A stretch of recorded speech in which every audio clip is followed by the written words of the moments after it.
Tonight we continue a series of conversations about education in America. Teacher quality is among the most important aspects of a child's education. But we know little about what exactly makes a great teacher. This evening we turn to the world's leading experts on that topic, teachers. Joining me now, four of the nation's best. Each of my guests has been named National Teacher of the Year by the Council of Chief State School Officers. Michael Geisen is the 2008 winner. He teaches science at Crook County Middle School in Prineville, Oregon. Kimberly Oliver won her award in 2006. She teaches kindergarten at Broad Acres Elementary School in Silver Spring, Maryland. Jason Cameras, the 2005 recipient, won for his work as a math teacher at John Philip Sousa Middle School in Washington, D.C. He is now an advisor to the Chancellor of the Washington, D.C. school system. And Kathy Miller was the 2004 winner. She runs the English as a Second Language program at Davisville Middle School in North Kingston, Rhode Island. I am pleased to have all these famous teachers here at this table today. I'll start with the most recent award winner.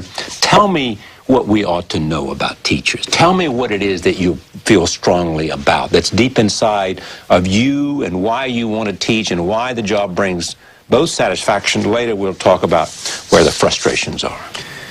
I actually came in, I never wanted to be a teacher. I never thought about being a teacher. I spent several years actually as a forester, working professionally in that, and I realized that it just really wasn't making much of a difference in the world, and it wasn't getting me out of bed in the morning. I didn't feel like I was able to be creative and passionate about what I do. And so that's really why I decided to look around and figure out what can I do that's going to get me excited about being alive. And teaching really has done that. I'm able to express myself, and I feel like as an artist, I'm able to teach in a creative way that allows me to express that in the classroom. It's a great job. Define the satisfaction for me? Is it the moment that you see a student learning, coming on some new awareness? So yeah, I mean, you get those moments, those aha moments that everyone talks about. But I think for me, it's more of a long-term. It's a slow process. It's the joy in building relationships with kids and helping them sort of shift maybe the way they see the world. And I think by the end of the year, having them be inspired and excited about science or about whatever topic it is. And that, I think, it really is at the heart of teaching, is inspiring kids to want to learn more on their own. We can't shove all the knowledge into their heads during the school day. We need to inspire them to go from our room, and just that's the starting point. Kathy? Yes. Why did you become a teacher? I first thought about becoming a teacher when I was in kindergarten, and I noticed that my teacher was having fun, and she had taught us all to read, and I didn't know any children that could read, so I thought this was something very special. And then in elementary school, I had the same teacher for 3 grades, and I just relished learning and taking part, and again thought it would be a great job. And then when I went into my field, English as a Second Language, I felt it was probably one of the most rewarding things I could do, to take children who didn't have any language proficiency in English and bring them along through that process that Mike mentioned to full proficiency in academic achievement. It's very rewarding. And continues to be that? Yes, every day. Kimberly? I became a teacher for many reasons. I knew I wanted to become a teacher very early on because I had great teachers, starting with daycare teachers. But I also realized as I grew up and I started to pursue other professions and I started to work jobs as a teenager, I realized that I had to work a job that I loved. It couldn't be a job that I just worked because it paid a lot of money or because of the time schedule, but it had to be something that my heart was into, that was making a difference in the lives of others, and I knew that teaching was that job for me. And why did you choose the particular area? I love young children. They're so fun. They keep you young at heart. Yeah. I love teaching children how to read, and I think at such a young age you get to see a progression, the progress that they make from day one to that last day of the school year. Yeah. The progress is so tremendous, and it's so visible immediately, so it's instant satisfaction. And when you think about what reading does for you, what it opens up to you, and then you can see someone just coming to it. Yes. It's an incredible experience. It is so incredible. And for a kid to see that they know how to read when they know they didn't know how to read before is even more incredible. And you, Jason? For me, it's really about civil rights. I spent one summer in college tutoring in a low-income community in Sacramento, where I grew up. And that summer really taught me that the children I was working with were every bit as bright and every bit as capable as any other children I had ever met. But they simply didn't have the same opportunities as other children. And so their skills were already in 4th grade, 2 and 3 grade levels behind where they ought to be. And so I was really struck by that experience, and then in college came across Teach for America, and I know you've had time with Wendy Kopp. And it was exactly aligned with that goal of ensuring equity for all children. And so I joined and was placed in Washington, D.C., and it was exactly what I was looking for, a way to empower children to ensure that every single one of them has an equal chance in life through education. Do you think you're different because you didn't come through a traditional route?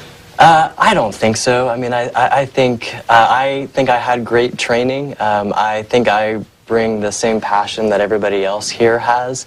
You know, I think we spend too much time focused on how people become teachers when we should be spending more time on what they do once they're in the classroom. I think that's really the important question. So there is this conventional wisdom to be confirmed or knocked down. We are not doing as good a job as we ought to do between K through 12. And the idea is that somehow America has done really well at university and beyond, but not so well. Is it true? If it's true, how does it manifest itself? Well, I'll just pick on one part of that. I think we need to open the discussion not just K through 12, but pre-K through 12. Pick it up I think that in order for us to really see the change that we want to see in our schools today, that we have to give children access starting at the times when they learn the most in their lives, and that's before they ever turn 5 years old. So it's 3 to 5 or 2 to 5, whatever. Exactly, exactly. And so I think one of the things that we really need to focus on is universal pre-K for students, giving them the opportunity, because by the time they enter my class in kindergarten, many of them are lagging so far behind their peers, it's hard to catch up. And why are they lagging behind those that you see? I think there are many reasons that they lag behind, but a lot of it is because they don't have access to quality early childhood education. They may not have parents who have the time to spend with them or know the types of things that they should be doing with them, or can't afford to send them to various programs. And so we really need to open up the discussion and open up our public school systems to include young children as well. Well, I think that times have changed and that our student population is becoming more diverse, and I think that higher ed and K-12 educators need to focus on maximizing student growth and improvement regardless of background and what children bring to the school itself. And I think the way to do that is through involving parents, extra preschool, but a close relationship with parents and the community.